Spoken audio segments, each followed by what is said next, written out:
Em abril foi lançada uma plataforma como memorial às vítimas do coronavírus no Brasil. O site presta uma homenagem com depoimentos de amigos e familiares dos mortos. Carol, este site se chama Inumeráveis, aí está o endereço eletrônico para conferir. E o idealizador é o Edson Pavone, artista e tecnologista de São Paulo, com quem eu converso agora por Skype. Oi, Edson, muito obrigada pela sua entrevista ao Jornal da Câmara. Explica para gente como surgiu essa ideia. Boa tarde. Boa tarde, querida. O Inumerável surgiu esse incômodo, na verdade, muito grande que aconteceu lá no começo da pandemia, que muitos brasileiros sentiram e continuam sentindo de acordar todos os dias e daí olhar as notícias e ver um número novo, né? Então, na época eram 86 pessoas que tinham morrido. Aí você acorda no outro dia 98 pessoas, daí você acorda no outro dia 103 pessoas. E depois de um tempo, esse número ele vai perdendo o significado, né? Ele vai deixando de significar o que realmente significa, que é uma quantidade grande de pessoas importantes para alguém, que são o amor de alguém, que estão indo.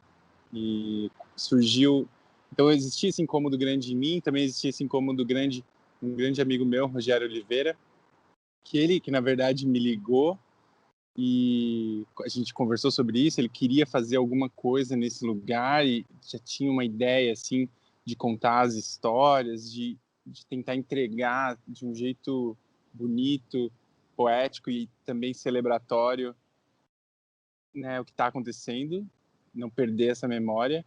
E daí nessa ligação a gente, enfim, destrinchou essa ideia, conversou e já saímos com a ideia de assim, queremos contar todas as histórias. Essa daí foi o começo do Inumeráveis.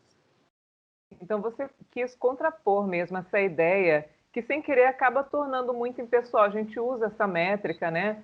O jornalismo, também as instituições todas de saúde, mas acaba que as mortes se tornam muito impessoais. Sim, com certeza. Assim, né? Eu acredito muito na ciência, eu acredito muito na estatística. É muito importante a gente entender o que está acontecendo por meio dessa camada, vamos dizer assim. Mas também essa camada, ela tem as suas limitações, né?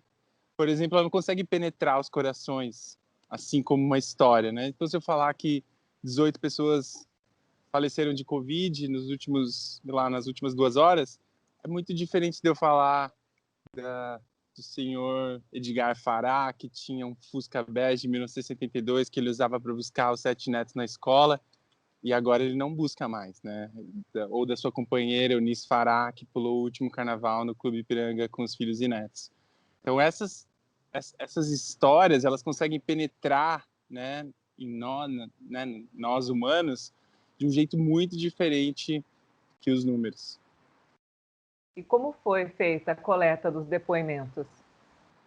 Bom, no começo, né, assim, a primeira história foi uma entrevista que fizemos eu e a Lana Rizzo, que é uma pessoa que está no projeto desde o início, e a gente conversou com o seu Antônio, que inclusive é a pessoa que nos falou essas duas histórias que eu comentei agora, que são as duas primeiras histórias do memorial. Então, antes existia um nome, existia um site, eu mesmo, junto com a Lana, fomos entender se isso era uma ideia boa, né? Porque parece uma ideia boa, mas será que ia fazer bem para a sociedade? Será que a pessoa que eu vou entrevistar vai ficar pior depois que eu entrevistar ela? O que será que vai acontecer? Então, eu fui, junto com a Lana, então, fazer essas entrevistas. E, enfim, quando você começa a entrevista, é isso, a pessoa começa a falar dos últimos dias, como foi, é bem duro.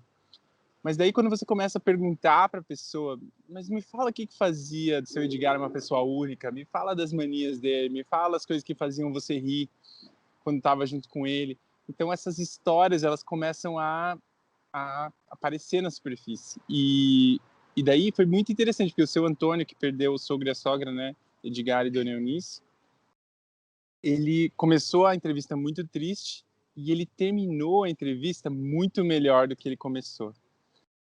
E quando eu desliguei o telefone e percebi assim que ele estava muito melhor, aí que eu entendi claramente que essa era uma obra, né, que precisava ser feita, porque um pedaço de cura aconteceu ali quando eu estava conversando com ele, quando ele estava narrando quão importante Edgar e Dona Eunice foram e continuam sendo para ele. Então, foi nesse momento que eu entendi que realmente a gente precisava fazer isso para ter milhares de pessoas entrevistando e sendo entrevistadas. Hoje em dia o processo é muito diferente, né? Assim, tem um grupo muito grande de voluntários, as pessoas mandam as histórias por meio do site. Você pode responder o questionário, você pode escrever a história, ou você pode mandar um áudio via WhatsApp. E tem um grupo, né? Um grupo de pessoas, de voluntários que checa a história, aí um grupo de voluntários que escreve a história quando ela veio de um formulário, um grupo de voluntários que entra em contato com a pessoa quando a gente precisa de mais informações e um grupo que revisa e um outro que publica. Então, assim, é um processo razoavelmente grande e, infelizmente, a gente tem contado muitas histórias. Alguma história te chamou mais atenção ou algumas histórias? Teve uma específica que eu escrevi também bem no começo, do Seu Belo, que veio da Bahia, num pau de arara, e chegou aqui e foi vendedor andarilho, depois conseguiu ter uma banca de jornais, e ele, enfim, ele era o porto seguro da família, sabe? Mais de 15 sobrinhos já tinham ido morar com ele em São Paulo, antes dele perder a conta.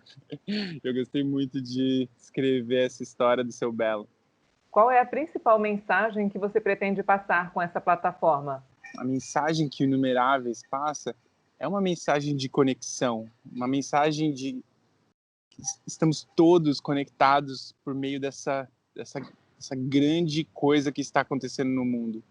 E por meio dela, por meio do Inumeráveis, a gente consegue entender um pouco mais a largura, a profundidade desse momento histórico, e entender como todos nós somos tão vulneráveis e ao mesmo tempo, assim, quanta verdade, quanta beleza, quanta celebração ainda existe aqui, entendeu?